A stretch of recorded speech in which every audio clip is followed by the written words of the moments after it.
Welcome to garam garam Bezawada రుచులు. ఈరోజు మనం పలావ్ చేస్తున్నామండి. 5 కేజీలతో మనం పలావ్ చేసుకుంటున్నాము. అయితే చిన్న బిట్టు నేను చూపించడానికి వీలు పడలేదండి, అందుకని చెప్తున్నాను. మొదటిగా గిన్నె పెట్టుకొని మనం ఒక పావు కేజీ వరకు ఆయిల్ వేసుకోవాలండి.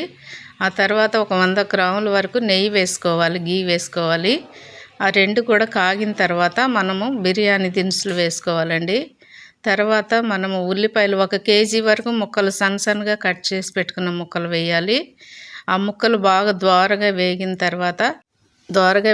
తర్వాత అల్లం పావు అలాగే వెల్లుల్లి పావు కూడా మనం మెత్తగా పేస్ట్ లాగా చేసి దానిలో వేసుకోవాలండి. అది కూడా దోరగా వేగిన తర్వాత మనం పుదీనా అలాగే కొత్తిమీర పచ్చిమిర్చి అన్నీ వేసి వేగిన తర్వాత మనము ఎన్ని బియ్యం అయితే దేంతో అయితే కొలిసామో 1కి 2 నీళ్లు పోసుకోవాలండి.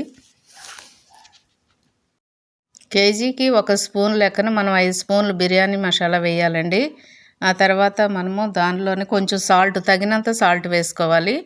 నేనైతే 2 కేజీలు బాస్మతి రైస్ అలాగే 3 కేజీలు మామూలు రైస్తో చేస్తున్నామండి ఈ బిర్యానీ. తప్పకుండా మీరు కూడా ట్రై చేయండి. మనం 1కి 2 నీళ్లు పోసుకున్న తర్వాత ఈ నీళ్ళు ఇలా మరిగేటప్పుడే మనం కడిగి పెట్టుకున్న రైస్ దానిలో వేసేయాలండి.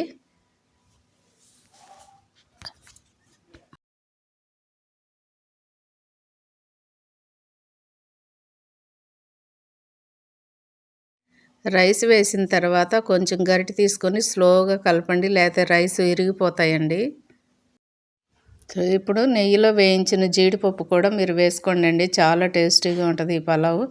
తప్పకుండా మీరు ట్రై చేయండి. చూడండి, ఈ పలావ్ ఇలా వచ్చిన తర్వాత కొంచెం పైన నెయ్యి వేసుకోండి.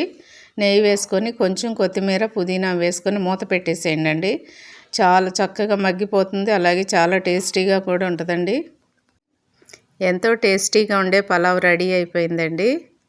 మా ఛానల్ని సబ్స్క్రైబ్ చేయండి. Thank you.